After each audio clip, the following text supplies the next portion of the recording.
بسم اللہ الرحمن الرحیم۔ خبروں کے بلیٹن کے ساتھ حاضر خدمت ہیں۔ سلام قبول کیجیے۔ پہلے سماعت فرمائیے خاص خبروں کا خلاصہ۔ ایران کی سرحد میں داخل ہوتے ہی اسرائیل کا جاسوسی نیٹ ورک ایرانی سیکورٹی اہلکاروں کے چنگل میں دہشت گردی کا بڑا منصوبہ ناکام بنا دیا گیا۔ IAEA میں ایران مخالف قرارداد پاس کرنا بحران ساز اقدام تھا۔ فرانسیسی صدر سے ٹیلی فونی گفتگو میں ایرانی صدر کی دو ٹوک۔ پاکستان کے مختلف علاقوں میں شدید بارش، صوبے بلوچستان میں حادثات متعدد، مکانات منہدم اور درجنوں جاں بحق۔ غرب اردن میں صہیونی فوجوں کی وحشی گری، 2 فلسطینی نوجوان شہید، متعدد دیگر زخمی۔ اور اب پیش ہیں خبریں تفصیل سے۔ ایران کی وزارت اطلاعات یا انٹیلیجنس منسٹری نے کہا ہے کہ صہیونی حکومت کی جاسوسی تنظیم کے ایک نیٹ ورک کا پتہ لگا کر اس کے سبھی دہشت گردوں کو گرفتار کر لیا گیا۔ ایران کے محکمہ انٹیلیجنس نے کہا ہے کہ صہیونی حکومت کی جاسوسی تنظیم کے ایک نیٹ ورک کے سبھی افراد کو گرفتار کر لیا گیا ہے جو ایران میں دہشت گردانہ کارروائیاں انجام دینے کے لیے بھیجے گئے تھے۔ بیان میں کہا گیا کہ ایران کے انٹیلیجنس جیالوں نے ان دہشت گردوں کو ہر قسم کے تخریب کارانہ اقدام سے پہلے ہی گرفتار کر لیا۔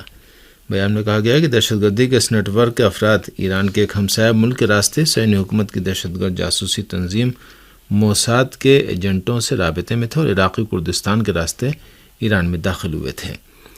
بیان میں کہا گیا کہ دہشت گرد عناصر جدید ترین آپریشنل اور مواصلاتی آلات اور انتہائی طاقتور دھماکہ خیز مواد سے لیس تھے۔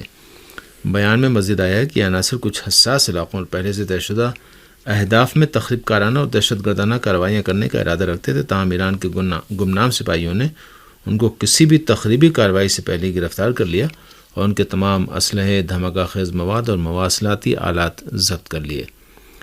ایران کی وزارت اطلاعات کے بیان میں بھی کہا گیا ہے کہ دہشت گردی کے اس نیٹ ورک کے ساتھ کسی بھی اندرونی اور بیرونی تعلق کے بارے میں مزید معلومات جلد پیش کر دی جائیں گی۔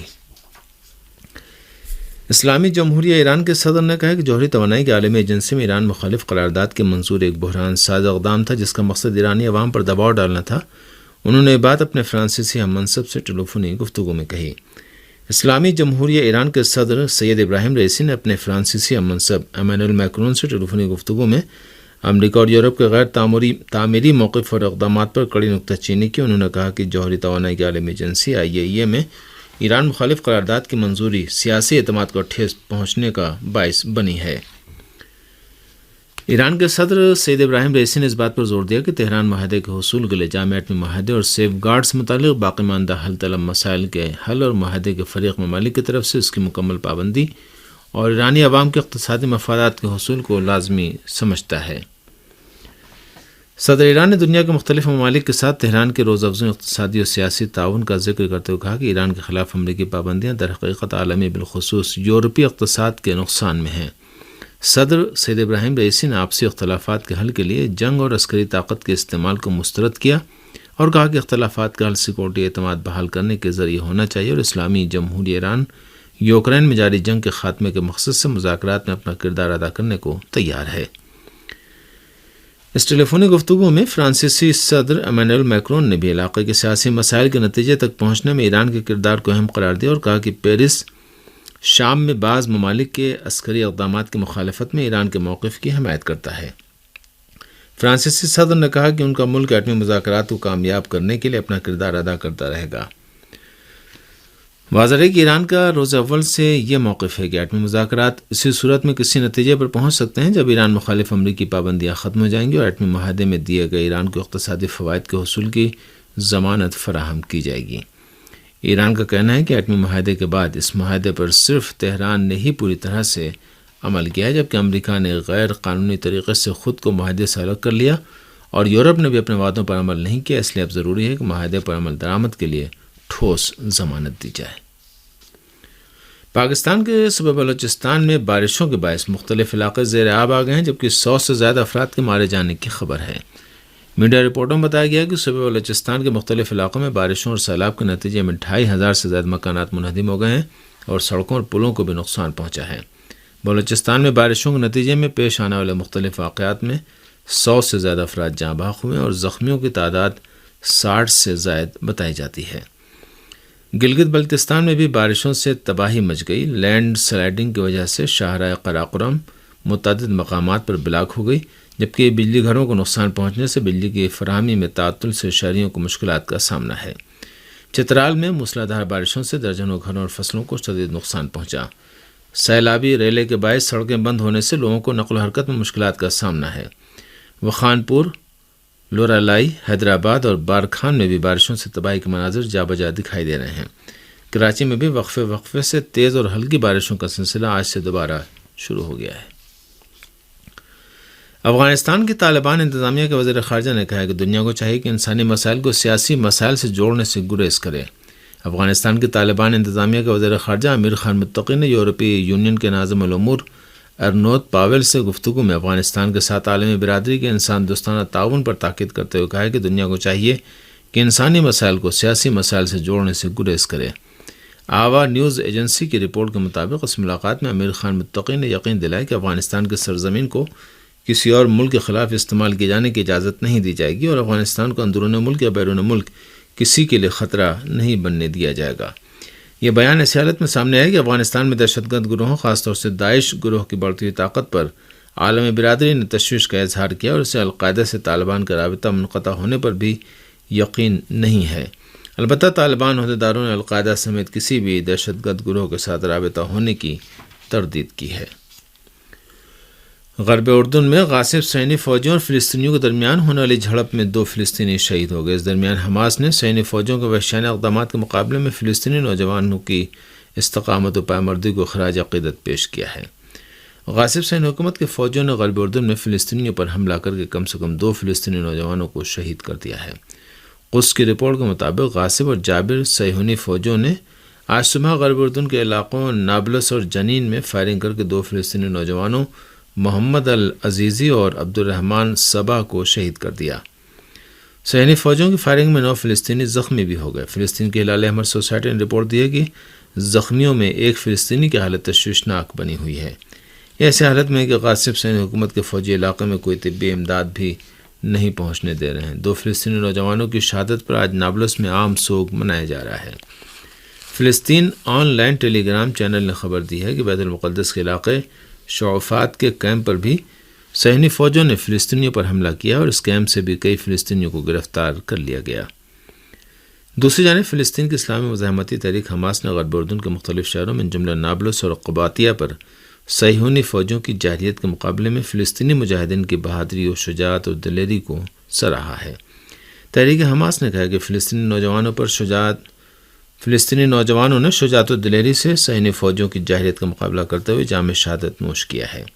تحریک حماس کے ترجمان فوزی برہم نے کہا کہ غاصب صہیونی حکومت کے فوجوں نے فلسطینی علاقوں کو جارحیت کا نشانہ بنایا جبکہ فلسطینی جالوں نے جارحیت کا ڈٹ کر مقابلہ کیا۔ تحریک حماس کے ترجمان نے کہا کہ غاصب صہیونیوں کو سیاسی سیکورٹی بحران کا سامنا ہے اور فلسطینیوں کی استقامت کا مقابلہ کرنے کی توانائی نہیں رکھتے۔ اس سے قبل فلسطین کے اسلامی مزاحمتی تحریک حماس کے سربراہ اسماعیل ہنیہ نے بھی فلسطینیوں کے خلاف غاصب صہیونی حکومت کے فوجیوں کی جارحیت اور ظلم و ستم پر رد عمل کا اظہار کرتے ہوئے کہا تھا کہ فلسطین کی تحریک استقامت شہداء کا خون ہرگز پامال نہیں ہونے دے گی۔ 70 برسوں سے زیادہ عرصے سے فلسطین کے مظلوم عوام کے بنیادی اور فطری حقوق کو روندنے پر مصر غاصب صہیونی حکومت حقوق کو روندنے پر مصر غاصب صہیونی حکومت اب تک لاتعداد انسانیت سوز جرائم کا ارتکاب کر چکی ہے، جس میں قتل و غارت، مکانات کی مسماری، باغات اور زرعی اراضی کی تباہی، ناجائز قبضہ، گرفتاری، ظلم و بربریت، جسمانی ایذائیں، اقتصادی محاصرہ اور دیگر بہت سے اعصاب شکن اقدامات شامل ہیں۔ حزب اللہ لبنان کے انتباہ کے بعد اسرائیل کے لیے متنازع کارش گیس فیلڈ سے استفادے کا امکان سلب ہو کے رہ گیا ہے۔ اس بات کا اعتراف ہے کہ اسرائیلی اخبار نے کارش گیس فیلڈ کے بارے میں شائع ہونے والی تازہ ترین رپورٹ میں کیا ہے۔ روزنامہ ہارٹس کا کہنا ہے کہ حزب اللہ کے شدید انتباہ کے بعد اسرائیل کے لیے لبنان کی سرحد پر واقع متنازع علاقے کارش سے گیس نکالنا ممکن نہیں رہے گا۔ اخبار نے اپنے دفاعی تجزیہ نگار کے حوالے سے بتایا کہ حزب اللہ کی دھمکی کی وجہ سے اسرائیل کو مذکورہ گیس فیلڈ سے گیس نکالنے کا کام مؤخر کرنا پڑا ہے، حالانکہ پہلے اس کام کے لیے رواں سال ستمبر کا وقت مقرر کیا گیا تھا۔ ہارٹس کے مطابق حزب اللہ کے انتباہ نے نہ صرف اسرائیل بلکہ یورپ کو بھی توانائی کے حوالے سے تشویش میں مبتلا کر دیا ہے، جو روسی گیس کے بجائے کارش گیس فیلڈ سے آس لگائے بیٹھے ہیں۔ ایک اور اسرائیلی اخبار یدیوت اہرونوت نے لکھا ہے کہ تل ابیب کی فوجی ٹیم حزب اللہ کے سربراہ سید حسن نصر اللہ کے انتباہ کا بغور جائزہ لے رہی ہے۔ حزب اللہ کے سربراہ سید حسن نصراللہ نے کہا ہے کہ اسرائیل کا کارش کے علاقے میں گیس کی تلاش کے لیے بحری جہاز بھیجنا لبنان کے اقتدار اعلیٰ کی خلاف ورزی شمار ہوگا اور لبنان کے حقوق کے حصول کے بغیر کسی کو بھی اس گیس فیلڈ سے گیس نکالنے کی اجازت نہیں دی جائے گی۔ سعودی اتحاد نے جنگ بندی کی خلاف ورزیوں کا سلسلہ جاری رکھتے ہوئے گزشتہ 24 گھنٹے کے دوران یمن کے مختلف علاقوں کو 205 بار جارحیت کا نشانہ بنایا۔ المسیرہ ٹی وی کی رپورٹ کے مطابق سعودی اتحاد الجوف، مارب، حجہ، زالے، سعدہ، تعز صوبوں اور سرحدی علاقوں میں جاسوسی کی پروازیں انجام دے کر جنگ بندی سمجھوتے کو پامال کر رہا ہے۔ اس رپورٹ کے مطابق جارح سعودی اتحاد نے مارب، تعز، حجہ، سعدہ، زالے اور جیزان صوبوں میں رہائشی مکانات، فوج اور رضاکار فورسز کے اڈوں پر توپوں، راکٹوں اور مارٹر گولوں سے حملہ کیا۔ سعودی اتحاد کی جانب سے اس قسم کے حملے ایسی حالت میں جاری ہیں کہ یمن کے امور میں اقوام متحدہ کے خصوصی ایلچی ہانس گرینڈ برگ نے یمن میں جنگ بندی کی مدت میں مزید 2 ماہ کی توسیع کیے جانے کا اعلان کیا تھا۔ یمن میں جنگ بندی کی مدت پوری ہونے پر اس کی مدت میں توسیع کے لیے اقوام متحدہ کے صلاح و مشورے سے امن عمل کا آغاز ہوا تھا اور نتیجے میں 2 جون کو یمن کے امور میں اقوام متحدہ کے خصوصی ایلچی ہانس گرینڈ برگ نے یمن میں جنگ بندی کی مدت میں مزید 2 ماہ کی توسیع کیے جانے کا اعلان کیا تھا۔ واضح ہے کہ سعودی عرب اور اس کے اتحادیوں کی 7 سالہ جنگ کے دوران ہزاروں یمنی شہری شہید اور زخمی ہو چکے ہیں، جبکہ 40 لاکھ لوگوں کو اپنا گھر بار چھوڑنے پر مجبور ہونا پڑا ہے۔ سعودی جارحیت کے نتیجے میں یمن کا 85% بنیادی ڈھانچہ بھی تباہ ہو گیا ہے۔ اس کے علاوہ اس ملک کو شدید غذائی بحران کا سامنا ہے۔ عراق کے علاقے دہوک میں ترک فوجی اڈے پر ڈرون طیاروں سے حملہ ہوا ہے۔ صابرین نیوز کی رپورٹ کے مطابق عراق میں ترک فوجی اڈے سے 7 دھماکے ہونے کی آوازیں سنی گئیں۔ موصولہ رپورٹ میں بتایا گیا کہ عراق اور ترکیہ کی مشترکہ سرحد پر واقع بامرانی فوجی اڈے پر کئی ڈرون طیاروں سے حملہ ہوا ہے۔ میڈیا ذرائع کے مطابق جمعہ کی رات بھی موصل کے علاقے باشیقہ میں ترکیہ کے غیر قانونی فوجی اڈے زلیکان پر راکٹوں سے حملہ ہوا تھا۔ کہا جا رہا ہے کہ اس فوجی اڈے پر گراڈ نامی 14 راکٹ داغے گئے۔ چند روز قبل بھی اسی فوجی اڈے پر 5 راکٹ داغے گئے تھے۔ اس سے قبل بھی عراق میں ترکیہ کے فوجی اڈے کئی بار راکٹ حملوں کا نشانہ بن چکے ہیں۔ غیر ملکی فوجوں کی غیر قانونی موجودگی سے ناراض عراق کی مزاحمتی تنظیموں نے اب امریکی دہشت گردوں کے ساتھ ساتھ ترکیہ کے فوجیوں کو بھی نشانہ بنانا شروع کر دیا ہے۔